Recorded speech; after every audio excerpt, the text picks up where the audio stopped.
మాటలు కొంచెం జ్ఞాపకం చేసుకోవాలి. యేసుక్రీస్తు ప్రభువుకి అన్ని నామముల కంటే పై నామము అనుగ్రహించబడింది. ఎందుకు ఈ మాట చెప్తున్నానంటే, పరిశుద్ధ గ్రంథంలో ఫిలిప్పీయులకు రాసిన పత్రిక 2:10లో మీరు గమనిస్తే, ప్రతి మోకాలు ఆయన ఎదుట ఉన్నట్లు, ప్రతి నాలుక ఆయన యేసు ప్రభు దేవుడని ఒప్పుకున్నట్లు, ఆయనకు అన్ని నామముల కంటే పై నామములు ఆయన ఇవ్వబడింది. కనుక మనం ఎలాంటి దేవుణ్ణి స్తుతించడానికి వచ్చాము అంటే, ఈ సృష్టి అంతట్లో అన్ని నామముల కంటే పై నామము కలిగి ఉన్న దేవుడు. ఈ నామంలో మనకి ఏమేమి దొరికింది, ఈ నామంలో మనకి ఏమేమి లభించింది అని మనం త్వరగా గమనించి చూసుకుందాం. మీరు రెఫరెన్స్లో తీసి చదవక కదా, నేను క్లుప్తంగా చెప్తా, సాధ్యమైనంత వరకు రాసేసుకోండి, ఇంటికి వెళ్ళక చదవండి. ఇవన్నీ ఖండతా వాక్యాలు అయి ఉండాలి, సరేనా? కనుక మీరు గమనిస్తే ఇది ఎలాంటి నామము అంటే, నా జీవితంలో ఈ నామం ఏం చేసింది? యేసుక్రీస్తు అనే పేరు నా జీవితంలో ఏం చేసింది? ఇది నాకు తెలుసుంటే నేను ప్రభుని సంఘముతో కలిసి స్తుతించగలను. ప్రభు దగ్గరికి నేను పొందిన పేరు ఏంటి? సర్వసాధారణంగా దేవుని దగ్గరికి వచ్చిన వారు దేవుని పేరును దేంతో కొలుస్తారంటే, తాము పొందిన స్వస్థతలు, తమకు తీరిన కష్టాలు, ఆ బాధలు, వాటి నుండి విడిపించబడ్డాము అంటే దేవుడు నన్ను విడిపించాడనే సాక్ష్యం మాట మనం వినిపిస్తూ ఉంటుంది. కానీ వాస్తవంగా ఆయన నామము నాకు జీవితంలో ఏం చేసింది అని ప్రశ్న వేసుకుంటే త్వరగా మనం గమనిద్దాం. అపోస్తల కార్యములు 10వ అధ్యాయము 38వ వచనం. అపోస్తల కార్యములు 10వ అధ్యాయం 38వ వచనం. అపోస్తల కార్యములు 10:38. త్వరగా తీయాలండి, త్వరగా.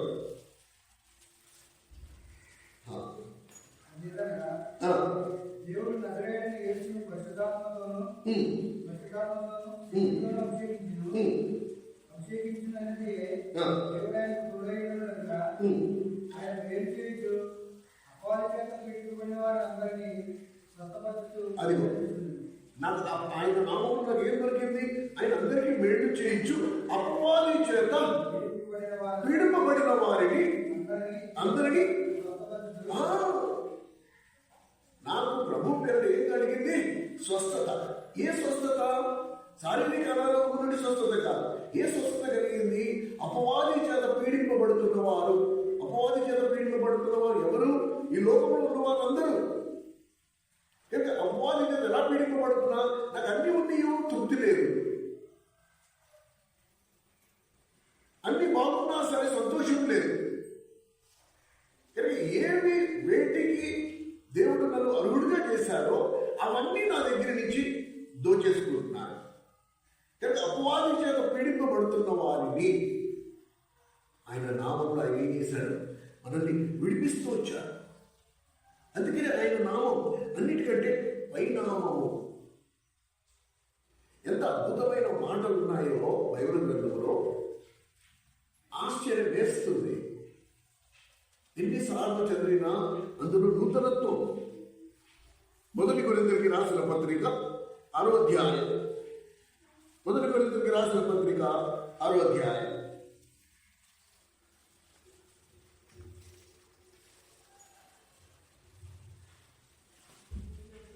11వ వచనం. ఎట్టివారు అపవాది చేత పీడింపబడుతున్న వారిగా మీరు కొందరు అట్టివారై ఉంటుంది. కానీ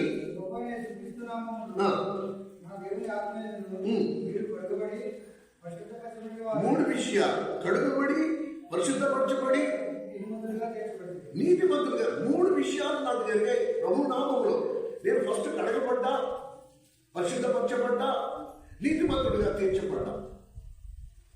మీరు కొందరు అట్టివారై ఉంటే. ఎట్టివారు? 9వ వచనం నుండి చూద్దాం. 9వ వచనం నుండి.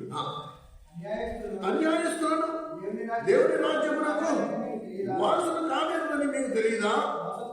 మోసపోకుడి, యాగైనను విగ్రహాలైనను వ్యభిచారులైనను ఆడగిత్తల గలవాడైనను పురుష సంయోగులైనను దొంగలైనను లోపులైనను త్రాగుబోతులైనను దోషులైనను దోచుకుని వారైనను దేవుని రాజ్యమునకు వారసులు కానేరను. మనం అట్టి ఆ జాబితాలు నువ్వు నేను ఉంటివి, దొంగలం ద్రోహులం,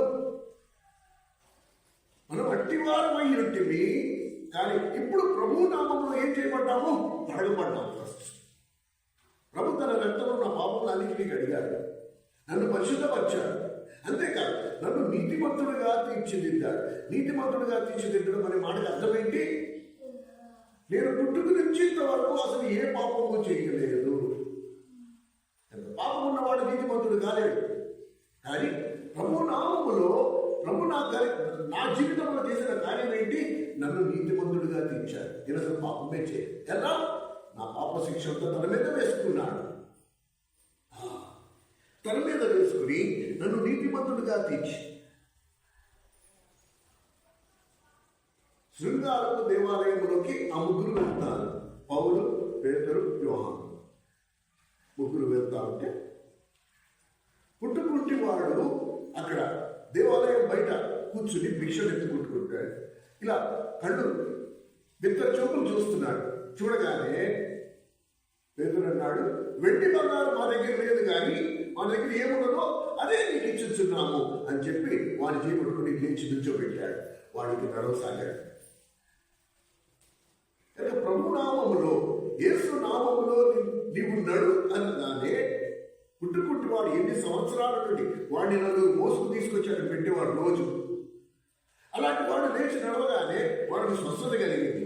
ప్రభు నామంలో ఏం కలుగుతుంది? మనకి స్వస్థత.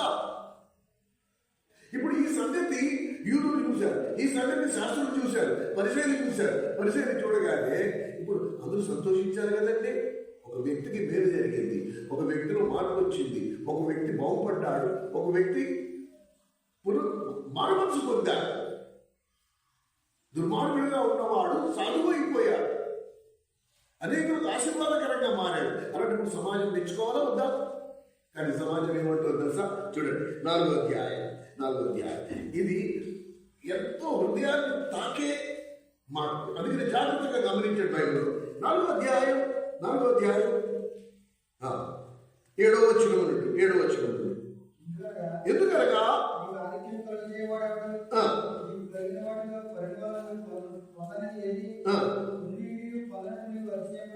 అపోస్తల కార్యములు 4వ అధ్యాయం 7వ వచనం.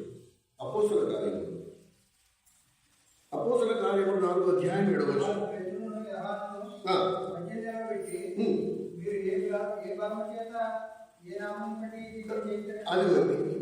ఇది ఎవరి గురించి, దేని గురించి మాట్లాడతారు? ఇంతకు ముందర అధ్యాయంలో ఆ పుట్టి వాడిని ఎలా స్వస్థపరిచాడో దాని గురించి పంచాయతీ అన్నమాట. ఏ నామంలో మీరు చేశారు?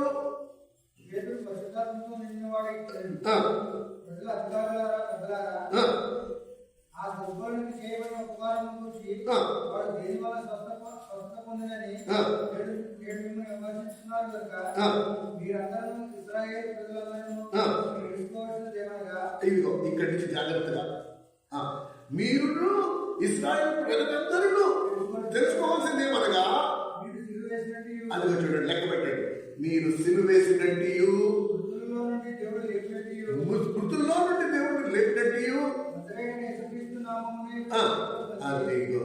యేసుక్రీస్తు నామమునే మీరు ఎవరైతే సిలువ వేశారో, మీరు ఎవరైతే దేవుడు కాదని తృణీకరించారో, ఆ యేసుక్రీస్తు ప్రభు నామములోనే మేము ఈ స్వస్థత చేశాము.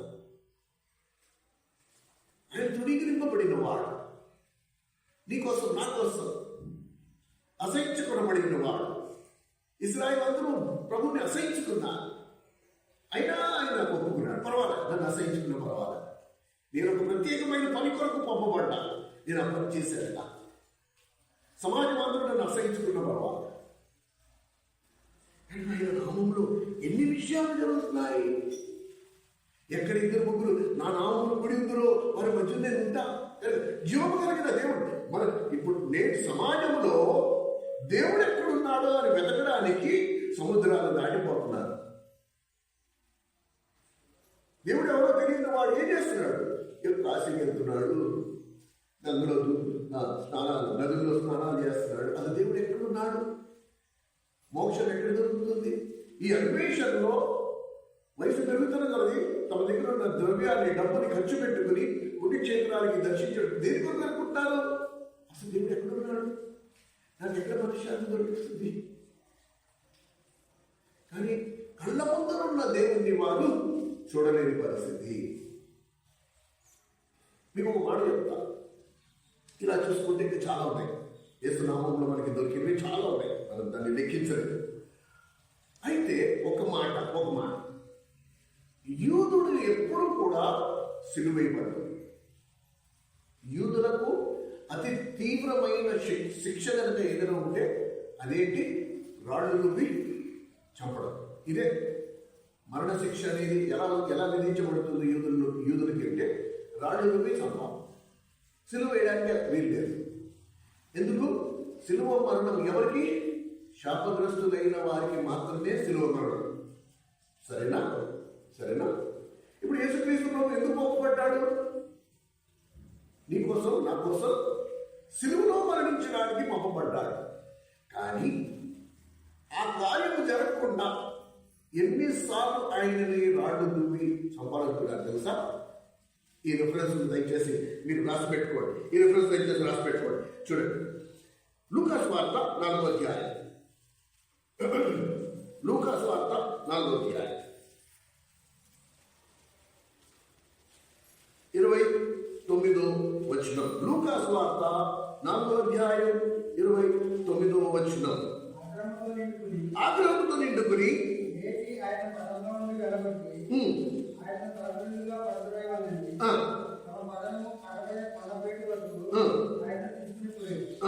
అయితే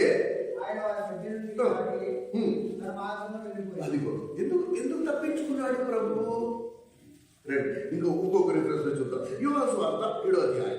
ఈ రిఫరెన్స్ అన్ని మీరు గమనించండి. ఒక అద్భుతమైన సత్యాన్ని పరిశుద్ధాత్మ దేవుడు మనకి బయలుపరుస్తాడు. యోహాను సువార్త 7వ అధ్యాయం 43వ వచనం. యోహాను సువార్త 7:43 88వ పేజీ 43వ పేజీ 43. కాబట్టి ఆయన గూర్చి జనసమూహములో భేదములు పుట్టెను. వారిలో కొందరు ఆయన పట్టుకుని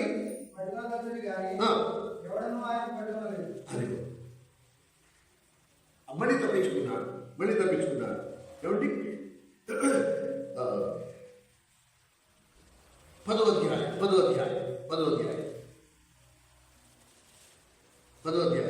38వ వచనం.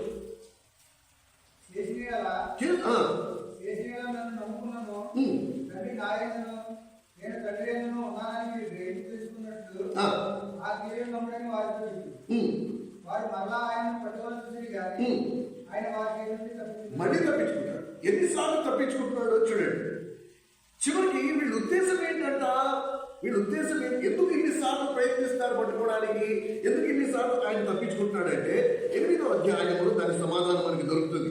58, 59 వచనాలు. యేసు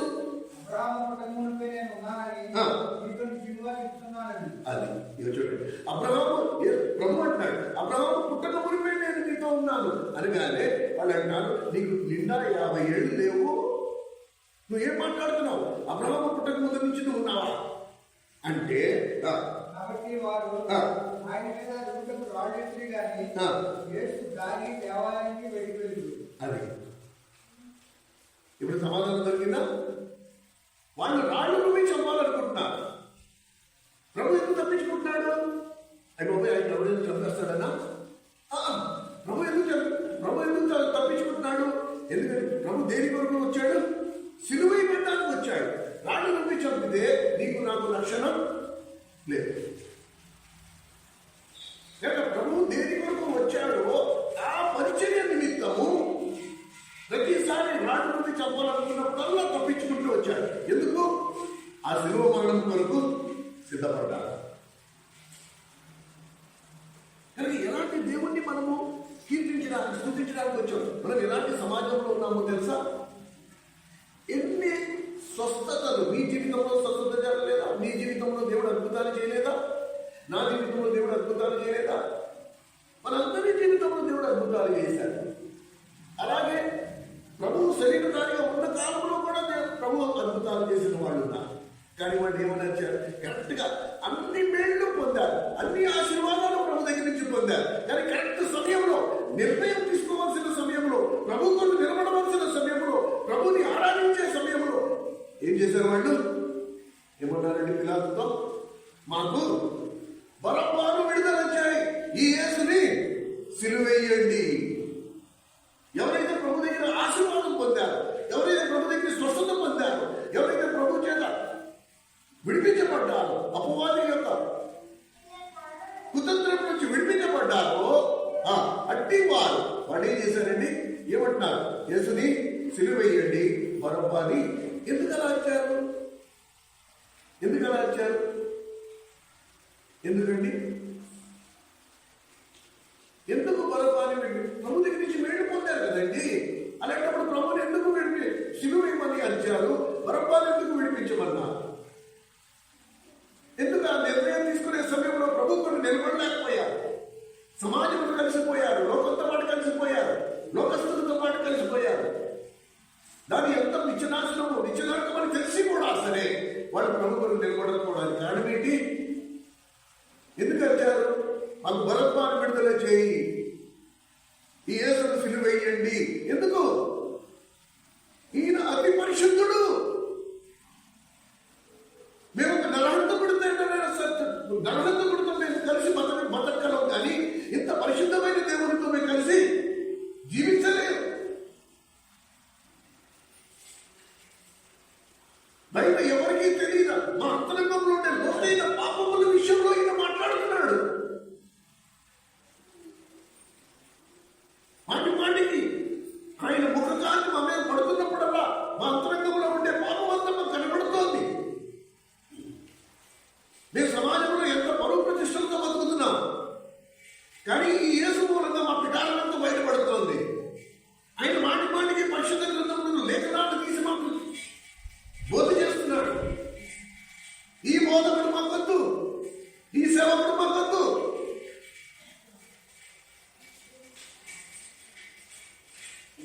చూసారా మనం ఎలాంటి సమాజంలో ఉన్నాం? ఎలాంటి సమాజంలో ఉన్నాం?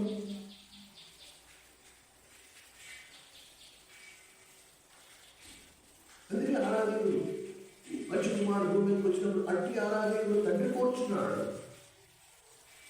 ఎవరైతే నిలబడి ఓ దేవా నేను పాపిని, ఆ పాపములకు సిలువలో మరణించడానికి రాళ్లతో మీరు చంపేది ఇన్నిసార్లు తప్పించుకున్నావు. దేని కొరకు? నీ ప్రాణం కాపాడుకోవడానికి కాదు, ఆ సిలువ మరణం కొరకు నిన్ను నీవు కాపాడుకుంటువే. ఎంత దౌర్భాగ్యుడని నేను. యేసును సిలువేయండి, సిలువేయండి వచ్చిన వాళ్ళు నేను కూడా ఒకటి. ఎన్నిసార్లు నీ సన్నిధికి వచ్చినప్పుడు నా అంతరంగాన్ని నువ్వు నాకు చూపిస్తూ వచ్చావు.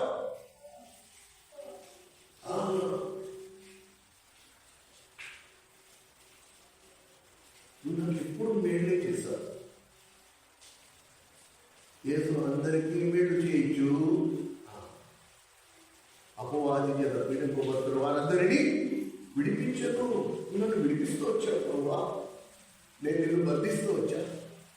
నువ్వు నన్ను విడిపిస్తూ వచ్చావు, నేను నిన్ను బంధిస్తూ వచ్చాను. నువ్వు నన్ను విడిపిస్తూ వచ్చావు, నేను నిన్ను అప్పగిస్తూ వచ్చాను.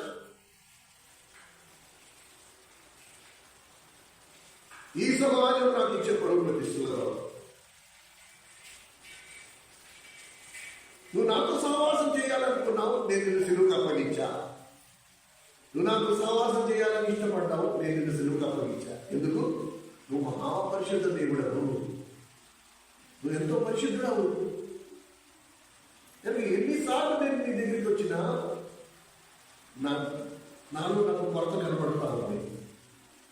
కనుక బలభక్తుడు అయితే నేను బతికేస్తా. ఎందుకంటే వానిలో ఉండే లక్షణాలు నాలో కూడా ఉన్నాయి. కనుక దొంగలతో, జారులతో, వ్యభిచారులతో వారితో సహవాసం చేయడం నాకు సులభం. నువ్వు అతి పరిశుద్ధుడవు. అయినా సరే తండ్రి వీళ్ళు ఏం చేస్తున్నారు వీళ్ళకి తెలియదు కనుక వీరిని కనికరపడ్డాడు. కనికరమంత ఐశ్వర్యవంతుడు. అంటే సంఘము నిత్యము ప్రభుని స్తుతించే అనుభవంలో ఉందా? ఎలాంటి నామం అండి? ఇది చదువుకుని మనము ప్రభుని స్తుతిద్దాం. ఎఫెసీయులకు రాసిన పత్రిక 5వ అధ్యాయం. ఎఫెసీయులకు రాసిన పత్రిక 5వ అధ్యాయం మొదటి 2 వచనాలు. ఎఫెసీయులకు రాసిన పత్రిక 5వ అధ్యాయం మొదటి 2 వచనాలు. కావున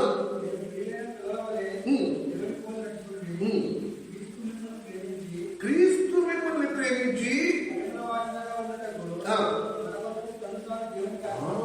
పరిమళ వాసనగా ఉండుటకు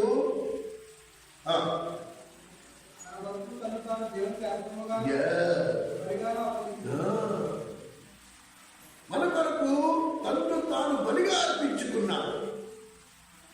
నీకోసం నా కోసం ఆ దేవుడికి పరిమళ వాసనగా ఉండడానికి.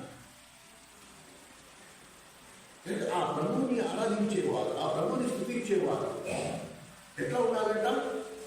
ఆ దేవునికి నిత్యమైన ధూపముగా, ఆ దేవునికి పరిమళ వాసనగా అది మనకి చూపించాడు దేవుడు.